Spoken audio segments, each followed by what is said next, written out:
in several literary journals. This is a cover from one of their later journals. Their primary members, we have a list here. Most of them were poets, but there were also a few novelists and playwrights.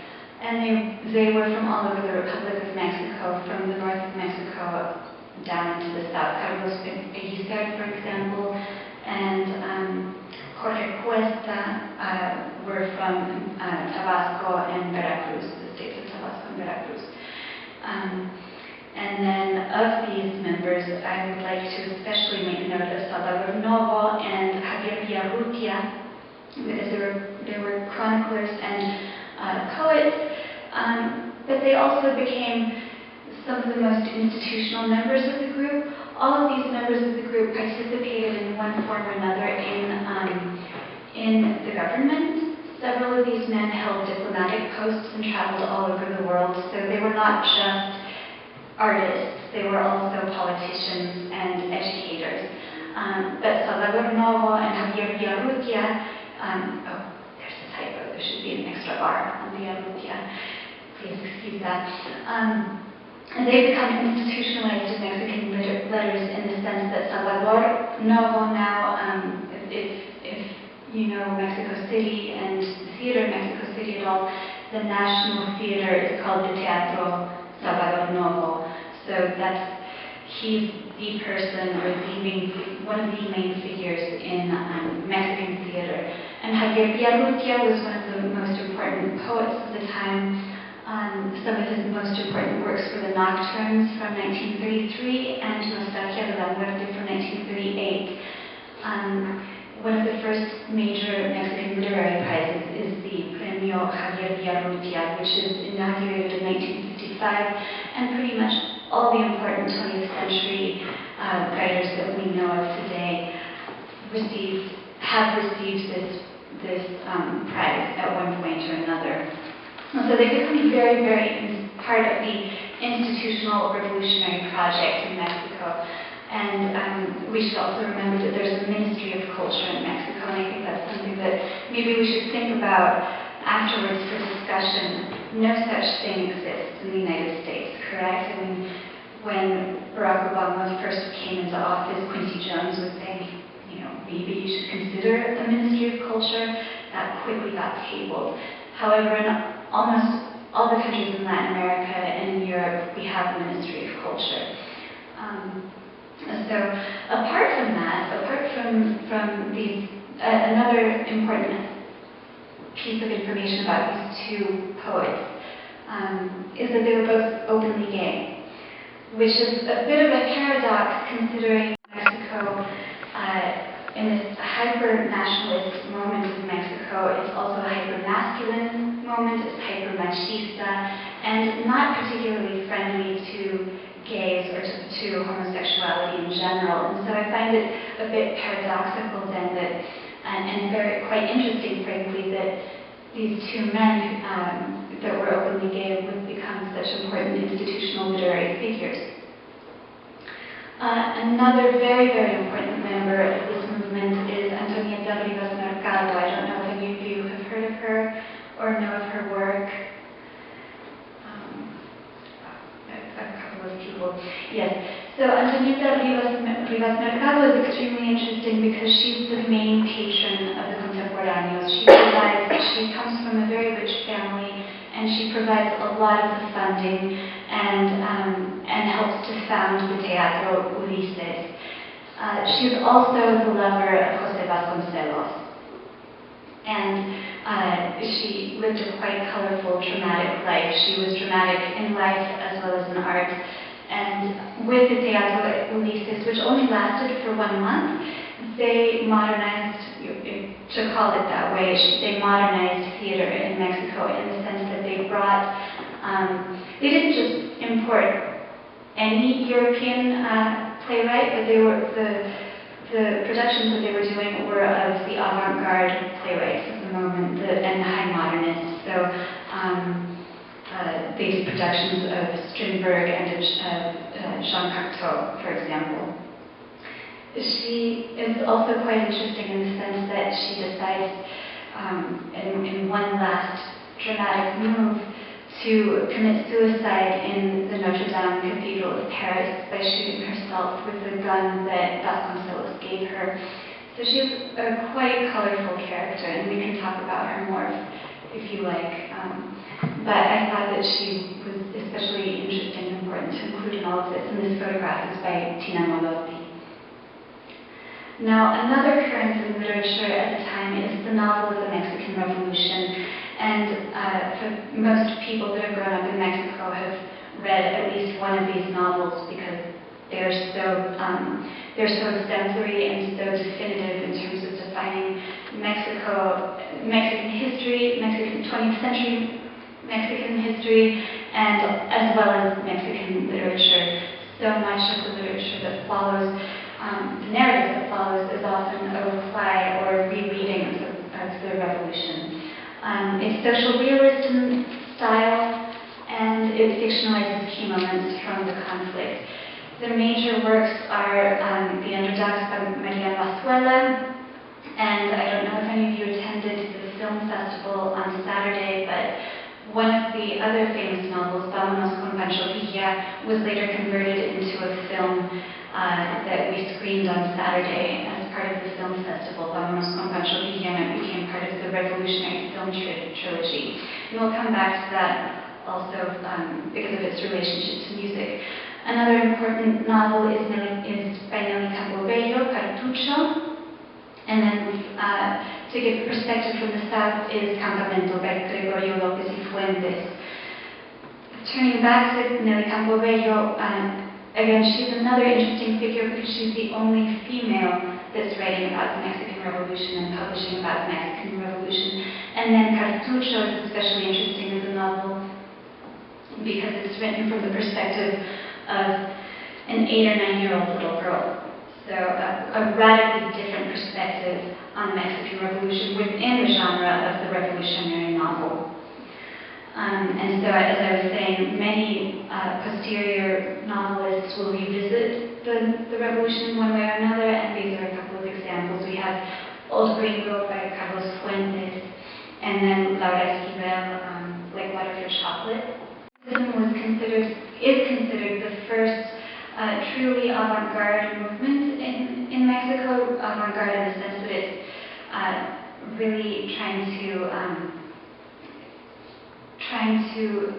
offend the bourgeoisie, trying to create social change.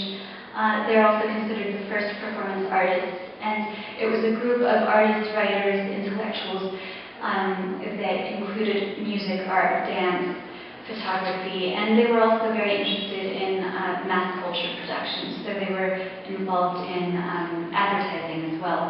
So this is a detail from the first manifesto that was posted around downtown Mexico City, and the man that you see there is Manuel López Arce, the leader of the movement.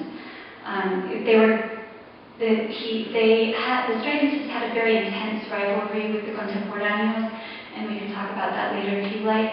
But for the moment, I just wanted to add a few other things about them. And I included this graphic here just to think about the Estridentistas, or to think about these things as a kind of constellation because of their involvement and their engagement not only with literature but also with the visual arts and also with music and dance, which I will show you shortly. For example, Manuel López Arce is the one to present creation when it is premiered at the National Preparatory School by Diego Rivera. So they were very much involved in the muralist movement. Some of the painters were involved as you were saying earlier, Diego Rivera painted over several other murals that had been created by other artists. Some of the painters associated with Estridentism were Fermín Revueltas, who contributed a mural, and also Jean Charlot, who was a painter of Mexican and French ancestry, who later moved to Hawaii. Those murals got painted over. However, they were contributing to the movement. In Hawaii, Jean Charlot painted several murals, and you can see them today. He he was more successful in that sense as a muralist in Hawaii than he was in the United States. But again, this is, as I'm saying, this is a constellation of sorts where I'm trying to show how Estridentism is present in almost all of these moments, even though it's not institutionalized the way that the Contemporaneos were. This is a woodcut that was converted into the cover for one of their publications. They published several magazines. This was done by Leopoldo Mendez. They were very interested in woodcuts, for example, because as opposed to the murals, woodcuts and lithographs could be mass-produced and disseminated across the country, or disseminated cheaply and regionally and quick and fast, right? So they were quite interested in this as a revolutionary art practice that could be easily accessible to the masses. This is telegraph wires. I think the work is just called Wires, and this is by Tina Molotti. Tina Molotti and Edward Weston were also involved in the movement, albeit a bit tangentially. Oh, and this is just an image from the Savage Detectives. In the late 1990s and now in the last 10 years, the Estridentistas have made appearances in recent Latin American fiction. This is The Savage Detectives by Roberto Bolaños, one of the most important writers of the last 10 years. He's deceased, but he's been translated and published posthumously. He mentions them. Also, Carlos Fuentes, in the years with Laura Díaz, Los años con Laura Díaz, he also makes mention of the Estridentistas. So I just thought that was interesting to bring in with contemporary Mexican literature. Manuel Ponce and Andrés Segovia, the classical guitar, the guitar becomes a classical instrument. It's no longer just a folkloric or popular instrument, but it becomes an instrument for classical appreciation. Silvestre Revueltas, another important classical composer who died in poverty, tragically, but was extremely important. He made a living, he got by mostly composing for films. So again, if we look at Vámonos con Pancho Villa, he did the soundtrack to that movie, and he appears as a piano player in one of the important scenes in the movie. And there's a little sign above him that says, "Don't shoot the piano player," which is a constant joke. You see it in Francois Truffaut too, right? But anyway, Silvestre Revueltas was heavily influenced by poets, namely Federico García Lorca from Spain, and then one of his most important compositions is Ensemaya, which is based on a poem by the Afro-Cuban poet Nicolás Guillén. And then in terms of opera, we have La Mulata de Córdoba, which was a one-act operetta by José Pablo Moncayo. Most of you, if you know José Pablo Moncayo, his most important composition is Huapango. But in this operetta, the libretto was done by Javier Villarrutia.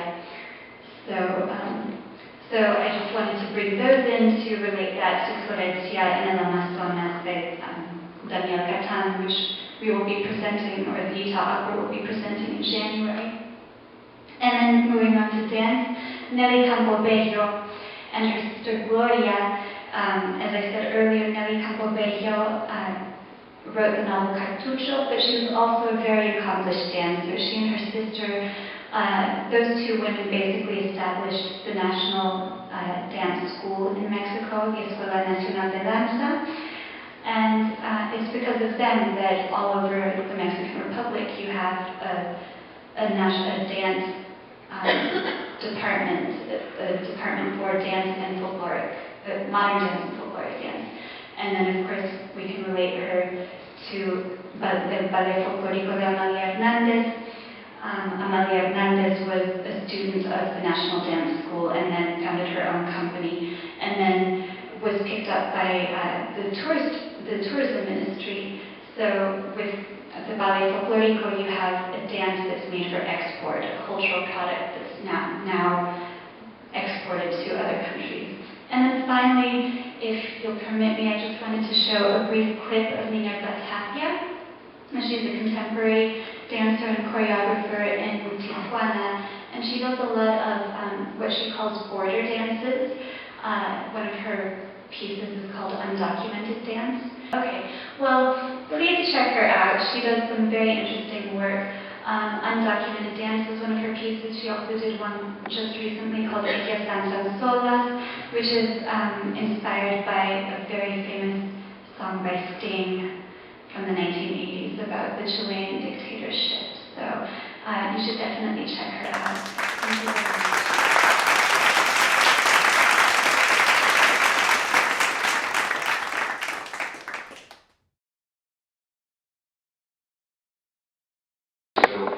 That define the identity of the Mexicans. The romantic image of Zapata fighting for the indigenous people to give them the lands, and the romantic figure of Pancho Villa gave an identity that Mexican aesthetics mark a lot of the influence that passed to the next generations. A lot of way painters, sculptors addressed to the identity of the arts in Mexico. So you could see that they appointed that they were not like that much involved in the Mexican Revolution. They were spread through Europe. But when they came back and they saw, for example, the pictures we have now of the Archivo Cazorla, you could see how revolutionary it was. It was documented that how much the aesthetics it represents the sombrero, the way they dress, and you could start to forge an image that you could share and people could identify through Mexico, forging an identity and ideology. It's sometimes embarrassing to be a new nation. When we had our American Revolution back in the 18th century, we briefly tried to make Miss Liberty into a Native American. That didn't take very well. So we did what we call borrowed antiquity and built all our buildings like Greek and Roman temples, saying that we are the natural inheritors of the great grand golden age of Greece and Rome. Mexicans refuse to do that. We don't have to do that. We're a continuation of a proud cultural heritage that spans back thousands of years. It's just this horrible interlude where the Spaniards came in and took over and gave us this interruption in the progress of our culture. So they laid claim to Aztec, Maya, Zapotec, Mixtec, all these other kinds of cultures as the natural continuation of that tradition.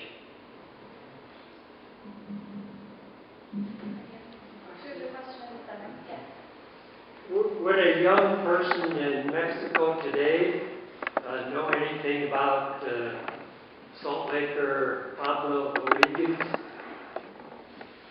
Yeah. Well, actually, like 40 years ago, there was a major exposition of O'Higgins in San Ildefonso, a big museum in Mexico City, in the center. And I can't remember exactly the numbers, but I think it was the third biggest exposition in Mexico in that year. He is very known, he is very recognized, and when I hear, I was amazed that I found Susan wrote a book about him, and it was really good to get to know her, because he's well respected in Mexico, and a lot of people tend to compare him and tend to be like to show there was people from around the world interested and develop their own art in Mexico.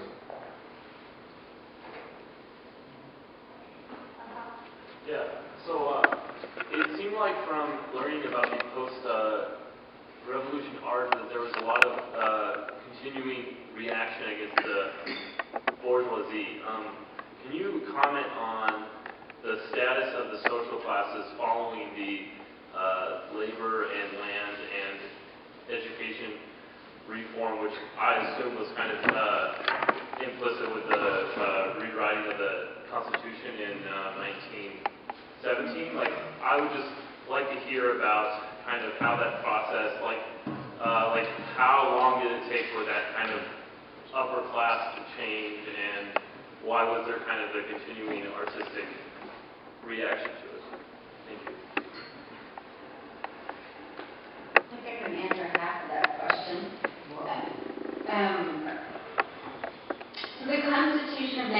2017 laid out a series of guarantees, right? The implementation of those took quite a bit longer. By the 1930s, however, there was a fairly extensive distribution of land, mostly not a redistribution, not a taking away from people and giving to people who didn't have, but more of a opening up land and giving people land. But there was some redistribution and changes in terms of access to water rights, things like that. Transformed Mexico in terms of people's capacity to succeed.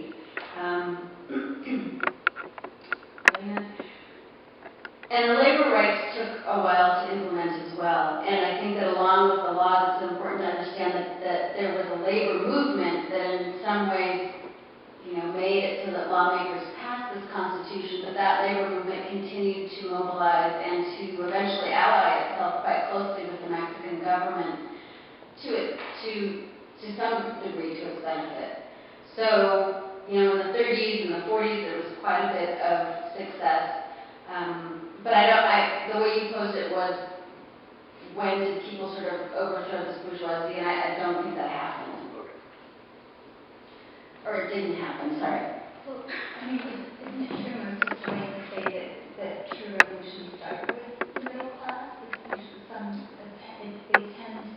Yeah, so a revolution is not a bunch of poor people who get irritated and get rid of all the rich people, right? So it was an alliance of, as Angela is suggesting, an alliance of middle class people, of people who were quite well off, who were disenfranchised in terms of the political system, and a lot of those power dynamics persisted after the revolution.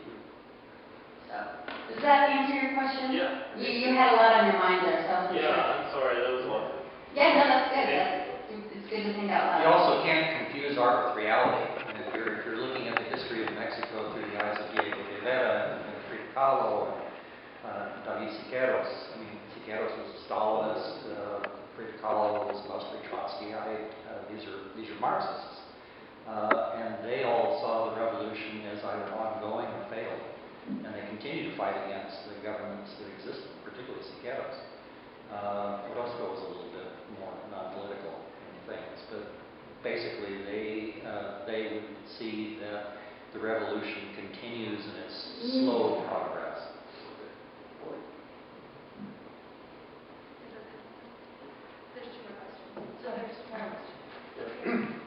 I'll keep it a simple question, although I might have a complicated follow-up. And thanks for the nice presentations. I really enjoyed them, and I feel like I discovered a lot that I wish I'd known, and I feel like I should have known. I was most struck by just the hope and promise in the Mexican Revolution, and what a powerful critique that they had developed of that sort of imperial power, and how much sort of self-awareness that they had of their class position and a strategy for doing something about it. And my question is, where's the hope and promise today, given everything I read about? In what immigrants are doing here in the United States, right? If we don't mess it up, that would be one place. Actually, they were very idealistic. They tried to establish a Middle-eastern world and utopia, to tell it one way. But nevertheless, the Constitution of 1970 is one of the most advanced constitutions in the whole world. It gave workers rights that haven't been contempted in other parts of the world. It gave equity to the women in the labor places, something that some countries, as far as I know, it doesn't exist here. And it was everything that they tried to fix some things. Obviously, it looks really good on paper, but it's sometimes really hard to apply it in the real life. but there were other things that worked with it that were one of the main things that happened in the revolution that worked. Along those lines, there's a lot of contemporary art that's, I think, quite positive and quite hopeful, hopeful at the same time that it's providing a critique, which is one of the reasons that I wanted to include Minerva Tapia, because of her dances being border dances. So there's a lot of engagement now with the United States, especially, I mean, there always has been, since the Porfiriato, but especially since 1994 with the passing of NAFTA, that accelerated the economic dependence or interdependence. I don't know how you would like to call that, but so I would say with contemporary artists like Minerva Tapia, also Ricardo Dominguez, who we brought a couple of years ago, who does a lot of interesting work on borderlands and migration of peoples. And then I wonder how things are going with the Zapatista movement, which was inaugurated in 1994 with NAFTA, right, as a counterattack on NAFTA. So those are some ideas. It's a very complicated question, I think. Could I do a quick follow-up? We have time for one more question. I mean, you and then if you have like time, we'll do. Yes.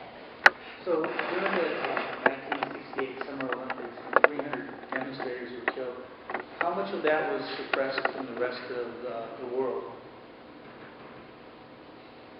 The media, of people, the rest of the world knowing that 300 people were killed by the government. Well, I don't think it was covered up that it happened. I think the extent of what happened and what that meant to Mexicans might not have been reported as clearly as you mean the difference between how it was reported inside of Mexico and outside of Mexico? Yeah, I don't know if I can answer that question. Maybe that's, do you happen to know? More or less. Well, in Mexico, it didn't have that much of coverage.